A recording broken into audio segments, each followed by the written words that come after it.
Alright, let's completely halt the 5 other videos I was working on and we'll never finish and do this.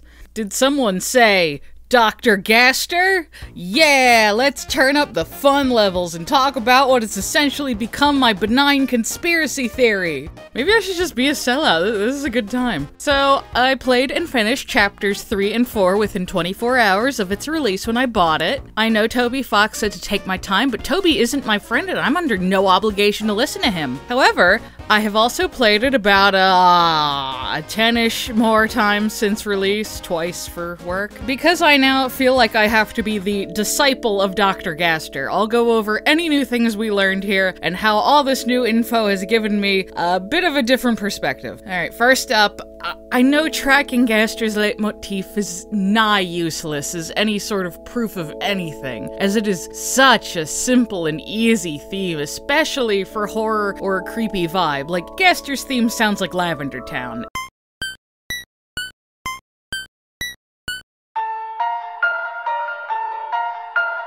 It sounds like the Twilight Zone theme.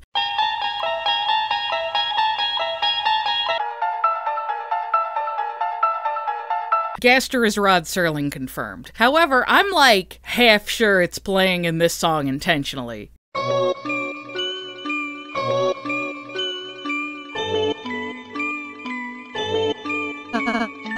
You know, the scene where Rousey talks about what happens when things get darker, darker than dark. You know, darker, yet darker, almost as if photon readings were negative. Now that they said it outright like that, I'm pretty convinced that what Gaster was talking about in Entry 17 was absolutely a dark world. Did one somehow manifest in the Undertale world? Was it a secret transmission from the Deltarune universe? Was it neither of those things and all just hidden foreshadowing with not a ton of further thought behind it? What do you two think? The further we get into the actual game, though, the more I think that maybe Gaster isn't quite as directly involved as I had hoped. Like, okay, Chapter 1 came out when I was like 23 and I was deep into Undertale and still had that stupid young adult energy, so of course I had on my rose-tinted glasses about my own fandom ideas and thought Gaster would totally be explained and everything was leading up to Gaster. And now, Chapter 3 and 4 are finally out, I have just turned 31, and I have more objective analytical skills, or at least I hope I do. And with all this new information presented to us, I'm kind of thinking that maybe it won't all culminate with Gaster. Don't get me wrong, the man is still important. He looms over Deltarune in an undeniable way that I've already covered. All that stuff I said in my first video is still true. I was presenting things as they objectively appeared to us. The Deltarune website did have a message written in wingdings at some point, 2 of them even. He thinks we'll find this very, very interesting. Sham directly quotes him, "He's still here, his spirit lives within it." But I am getting the feeling that Gaster is perhaps not so much a participant, but rather an active observer. Now, the garbage noise makes me think he's a tad involved. It makes me think he was the one talking to Spampton, making me think he also drove Jevil crazy, but God fucking knows. One line from the King of Spades leads me to believe that it was, in fact, the knight who drove Jevil crazy. Perhaps someone different drove Spampton crazy then, or perhaps it wasn't Gaster at all. Perhaps it was the knight. Maybe the garbage noise isn't the sound of Gaster. Maybe it is actually the sound of the darkness itself. After all, darker yet darker negative photon readings is what Gaster was studying, and we know a dark world is in the shelter, which is emitting the Gaster noise.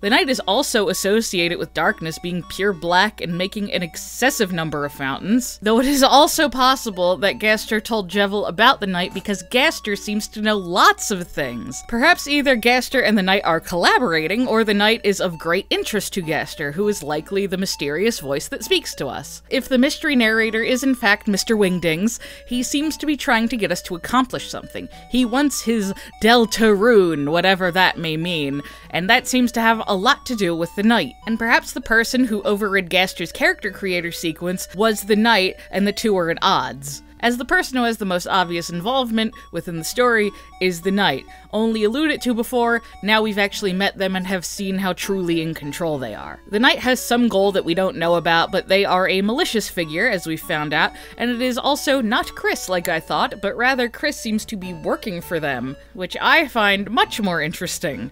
Very, very interesting, if you will. Right now, I'm thinking the Knight is December Holiday, and from what I've seen, that seems to be generally what a lot of others are thinking too. Des did go missing, and we don't know what happened to her or where she could be. The antlers are an obvious sign, and the way they can travel into the light world. When the Knight first pulls their sword, it looks like a baseball bat, like the wiffle bat that Des used to bop Chris with. Maybe those signs are so obvious that she's a red herring and is not actually the Knight. It might also be Carol, seeing as the person who is presumably the Knight talking to Chris on the phone said they'll be there soon, and moments later, Carol comes home early. She owns a katana as well, so yeah, literally has a sword. Maybe that's even too obvious. Maybe they're both the Knight. Let's go with Des for now, though. Perhaps she is kidnapping those who she feels failed her in some way. The police, the Dreamers for undisclosed reasons. It seems Asgore might have done something, but we don't know what that is just yet. The code for the bunker is inside her guitar, for God's sakes. Perhaps she entered the bunker on a dare, or out of curiosity or something, and whatever was inside corrupted her, and that's why she's asking for Chris's help. Perhaps that thing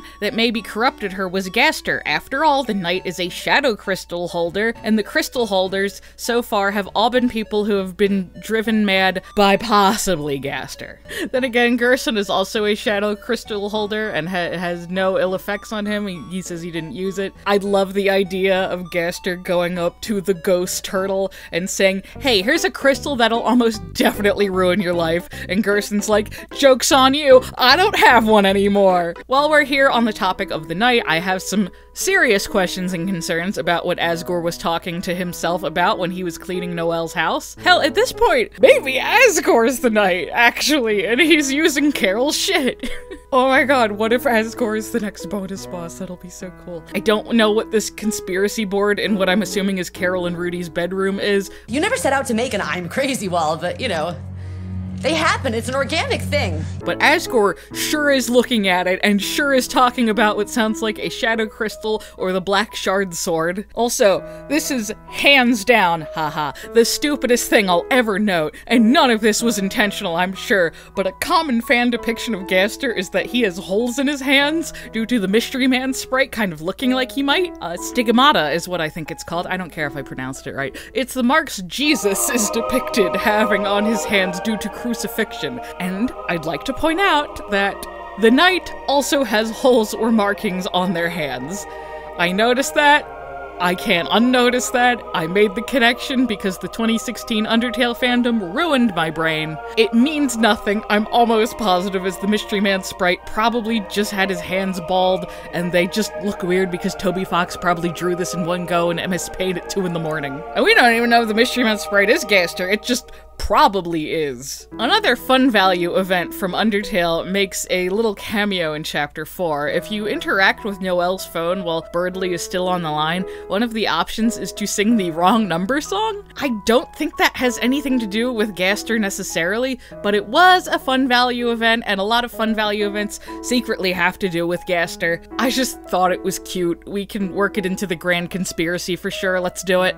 Perhaps this is one of those things that was from Deltarune the whole time and snuck into Undertale, like Icy. So, you know, maybe Gaster's orchestrating this, or maybe he's simply allowing us to see it. Being shattered across space and time has perhaps given him the opportunity to see all possible realities, and he's decided to share his findings with us. Perhaps he found this dimension and was intrigued with it since it resembled his own so much, and he knows that we know about the Undertale world, so he wanted to show us as well.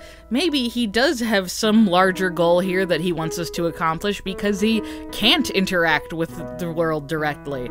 Or he can't anymore, or something. I don't know. It's just a theory, and that means you can't criticize me. That's at least how people acted whenever I said Matt Pat's theories were stupid back in my regret-filled FNAF days. A theory I've concocted as of Chapter 4 is that while not directly involved, Gaster saw some dubious stuff going down in Deltarune and was like, "Hey, You know who I bet could solve this? That person that controlled Frisk into freeing the underground. So he called us up, using his middleman, the annoying dog, and was like, here, make a vessel to control so you don't have to turn any children into puppets. I know Frisk was generally cool with it, but a lot of people in this story are teens, and someone older might not be cool with it. Then someone, possibly the knight, possibly Chara being babysat by their dad's employee for all eternity, was like, actually, you have a new assignment. And then Chris woke up and was like, damn it, possibly Des, I did not sign off on this. Perhaps Gaster even tried to get some Darkners involved to help out with the situation, and that didn't go so well, and that's why Jevil and Spampton were driven entirely insane. But I could absolutely positively be completely wrong about all of this. So I feel Gaster must still be relevant to all of this, and would love if he one day showed up in any capacity and did literally anything. However, I'm kind of losing faith. Unless I'm being completely thrown off here, of course, I am welcome to that possibility. I think he will probably keep talking to us from the shadows, which I like because it makes me feel like Dr. Gaster is my close personal friend. But I used to think that maybe he'll be the final boss, but that's probably not a realistic thing to hope for. However, even if everything I think about Gaster is true, will he actually be revealed to us, or will he remain only vaguely alluded to forever? I am completely unsure at this point what his direct role could be. I know I said Gaster is Rod Serling confirmed as a joke earlier, but honestly, that might be the closest comparison I can think of. This ominous disembodied voice comes to us at the beginning of the game and the end of Chapter 4. It says some ominous things that don't make a ton of immediate sense, much like Rod Serling on the Twilight Zone, stepping out and explaining the basic plot in the most vaguely threatening way he possibly can. If the mystery voice is Gaster, which I think it is, he wants his Deltarune. He does have some sort of goal or desire he wants to see us accomplish. He's gonna do something. I just simply could not tell you what. Right now, in my head, Gaster and the Knight, who's December Holiday, are roommates in the bunker, and every once in a while he comes into her room like, "Are you winning, Des?" And Des responds with a volume-peaking horrible scream. She dragged Undyne home, and Undyne yells at Gaster like, "What the fuck is happening?" And he's like, "Oh, I don't really know, she just kind of does this. Can I get you some tea?" Also, is the Knight or Carol or whoever this was on the phone going to sacrifice Undyne? Homophobia. Moving on. We got some good Eggman content in these chapters. If you recall, Eggman is another possible candidate for Gaster. Remember when I said going back and forth forever between two rooms is what I imagine hell to be like? Well, Chapter 3 fixed that problem in the most ass way possible. You have to make sure Susie throws this block on this screen, which is very possible to miss in the first place, then get caught in this room, say you're a cheater and are going nowhere, play this game, and use the block to beat this screen, then play this game and get whatever the hell item, and then fight Ribbok, and then go to act, and then on the red X, go left until your soul leaves, and then you'll be in the Eggman realm. Actually deranged.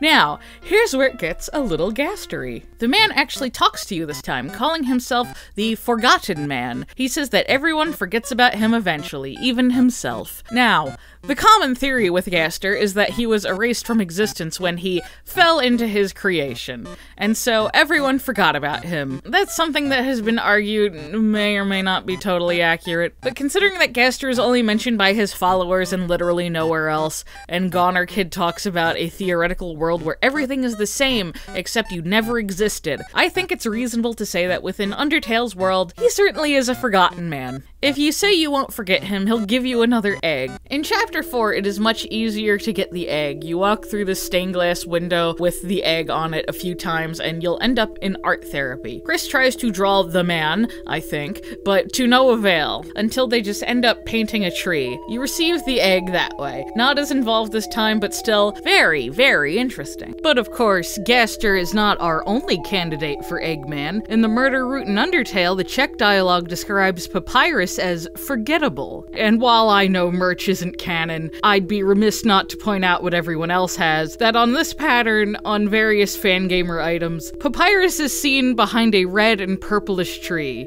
So, you know, Papyrus is Eggman. There, we solved Deltarune forever, because as we all know, games are not a narrative to be experienced, but a puzzle to be solved. A puzzle with no edge pieces or picture on the box to go by. And also, if you go over here and talk to Onion Set, you! It's the goddamn Gaster follower guy. They're gonna do something, I know it. What are you gonna do? Wait, don't. What do you mean? Wait, don't. Oh my god. WD. It's all coming together. We're through the looking glass here, people. But regardless of any possible Gaster, I really enjoyed these 2 chapters of Deltarune. I promise he is not the only thing I'm invested in. Tenna, for example, is a wonderful, beautiful, amazing man. My Tumblr followers are so lucky I'm asexual. It's just that I like Gaster. This is the only topic I can think of to make a coherent thread of ramblings about Deltarune on, so it is thus. I have possibly another idea for a video about all the different ways you can actually play Deltarune despite the events of the story not actually changing, but I don't know if that could actually be made into an organized video, so we'll see about that. I don't know. I don't even know if I sound convinced of my own theories, but I don't have all the patience or talent to pull off hours-long video essays, and these days it's either video essayist or nonsense theory YouTuber. Please, someone employ me. I guess I am still sort of on the fence about how involved Gaster is, as I don't want to lose all hope in him as I've lost all hope in tangible reality. There's still plenty of time for a shocking twist where it turns out Gaster did everything all along, but I think it's just as, if not more,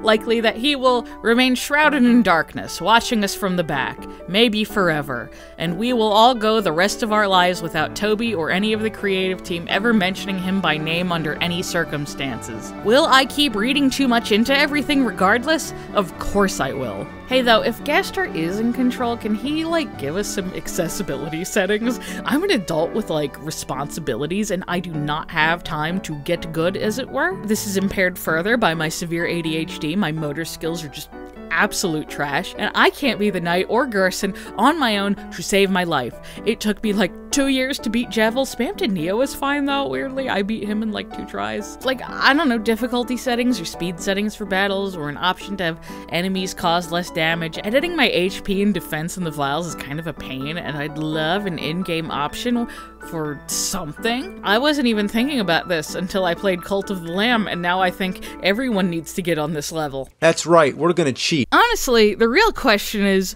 where is my extra Jevil material? Spamton got a little extra scene, presumably for becoming so stupidly popular. His special treatment in comparison with my boy has not gone unnoticed. Spamton is amazing, yes, but the Spamton bias has gone too far. You give me my neglected clown boy and his expanded backstory and his extra little scene now. Deltarune is waiting? More like I am waiting for you to quit your bullshit.